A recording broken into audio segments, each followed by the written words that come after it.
you're awake. How's your head feeling? I stopped the bleeding and patched up as best I could. We're lucky that it was only a shallow wound, but I was starting to get worried when you didn't wake up immediately. Because, real life just really isn't like those movies where the main character can get knocked out for hours and hours after they get a hand injury or something. But I was trying to think that you were, actually suffering from some permanent brain damage, but the healing runes didn't detect anything beyond the gash in your head when you hit the rock. So I figured that maybe you just missed recovering your thumb because you expended so much of it when you're trying to make that air affinity spell so quickly after you were working on all that tracking magic and... Right. Yeah, you probably need a second to gather your bearings. I am sure my talking excessively is not helping the headache that you probably have right now. Sorry, I'm just really happy that you're okay. You had me worried, and I didn't know what I was going to do if you needed more medical attention than what I was able to provide you with the runes and the charms that we brought with us. Really, it's a good thing that you had our packs with us because, well, it could have ended much differently if you didn't have the heating packs and the instant dry charms, the salves, the bandages. Really, we probably both wouldn't have made it out of the river if that was the case. And... Oh, right. Sorry. Shutting up now. Oh, but be careful not to move around too much just yet. The heating pack needs to stay on your core. We teleported into a river, and while the chaos from the spell circle did a bit more than just take us to the wrong destination, by the time I fished you out of the river, your hands were blue, and I think that you were starting to show signs of hypothermia. I think the only thing that really saved you was your ice affinity, giving your body a bit more of a resilience to the extreme cold. But despite that, you still are a person, and I still had to get you out of the water and dry you off so that we could get your body temperature back up. It was strange, though, because now that I'm really thinking about it, it didn't seem like a symptom of the chaos, seeing as everything else worked fine except for the location the spell dumped us, but... That could have also been because it wasn't a spell that you're prepared for, and we were using the river as a guide, so it does kind of make sense that you might have overshot it and accidentally dumped us in.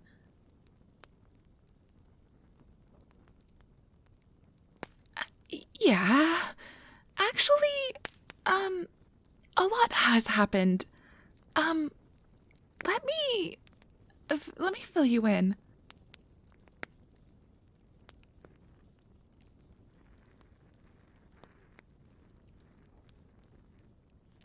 Sorry, I know I'm being quiet, but I don't exactly know where to start with all of this. Okay, right. So, obviously we were at the griffin's nest with the eggs. They started hatching, and in order to save us from being part of the food chain, you created a teleportation spell circle and pulled us through. I also have some questions for you regarding that. I refuse to believe that you're just well-versed in these different varieties of spells. But I also want to observe you and your magic a bit more before I make any assumptions and start asking any of these questions.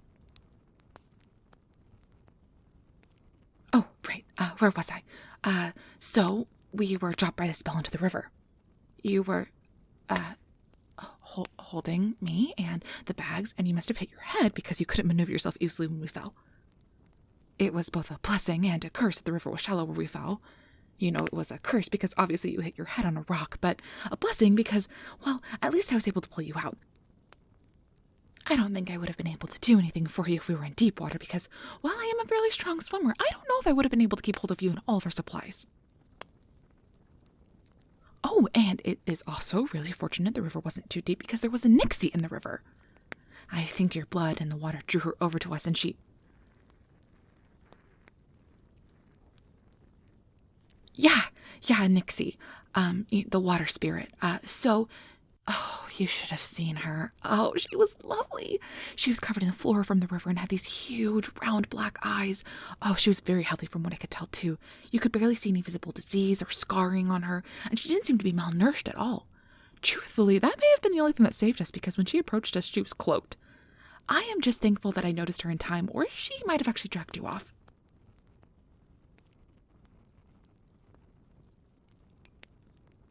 Oh, while the current of the water was going in the opposite direction, I saw the abnormality in the water's movement and kicked up some of the mud from the bottom of the river to reveal her. We were lucky that she wasn't a kelpie. Your experience dealing with them. Well, you understand. I don't think I would have been able to bribe a kelpie to leave us alone because you were actively bleeding. Right, yeah, I gave her a bribe. So Nixies fall in the sentient category of the Fae creatures. They all have the ability to communicate and reason with mortals, and they aren't strictly motivated by their survival instincts like other animals are. Though, obviously, anything can get a little desperate when their survival's at risk, and so it's a good thing that she wasn't actually going hungry. Oh, right, yeah, the bribe. Well, Nixies like gifts, like most Fae. They want things of high value to the person offering them. So, for our sake, I struck up a deal with her so that she wouldn't attempt to drag you away into the river steps and consume you. Oh, the only thing I could think of offering her was the camera. It had those pictures of the griffin eggs on it, so my sentimentality towards it was high enough to convince her to let us go. What is she gonna do with a camera? I have no idea, but honestly, it's an innocent enough gift. I wasn't about to offer a wild creature some of her food or something that would have upset the balance or natural order of the river. Oh, no. I did give her the camera, but I pretended to be taking one last look at the photos before I took out the SD card. I have the card with the photos, the Nixie just has the camera. It might have been a bit devious of me, but I couldn't let those pictures go, and really, the real hero here is the fact that we had our packs protected by the waterproofing charms. I mean, wow! It really would have been a mess if we didn't have those precautions in place. All those field notes and the food and our first aid kits, well, everything would have just been useless to us.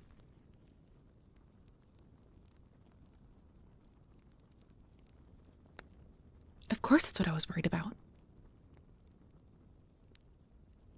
Scout, this whole trip is about finding this type of information.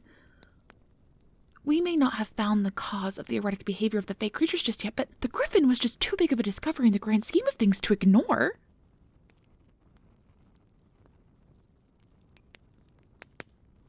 What? I am being careful.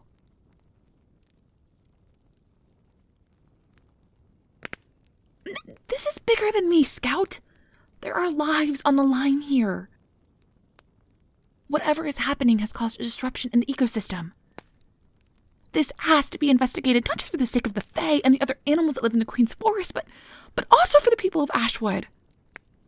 We can't let this keep going on without at least trying to understand what is causing the Fae to become aggressive. Or to see how creatures we thought were extinct are coming back.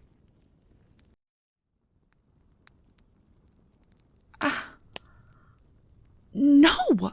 Their lives do not have any less value than ours.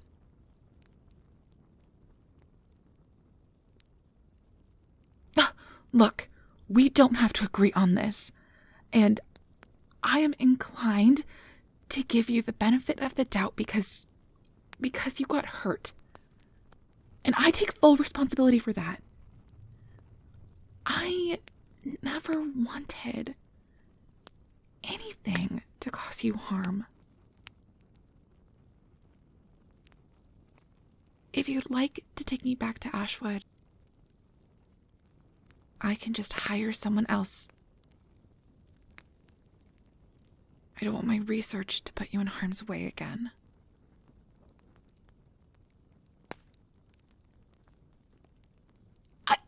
I know that I got hurt too, but the bleeding is mostly stopped. I was able to administer first aid myself while I was warming you up. I'm going to be fine. The salve and the bandages will make quick work of the injuries.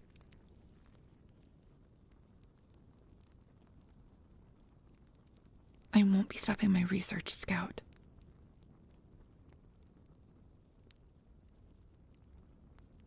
You now have to decide if you want to help me save the Queen's Forest and Ashwood, or if you want to go back.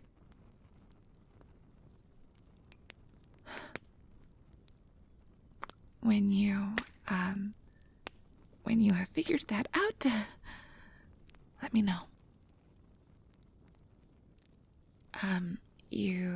need some more rest. Your body has been through a lot today. I'll go get us some more firewood, and then I will make you something to eat. Yeah. Get some sleep.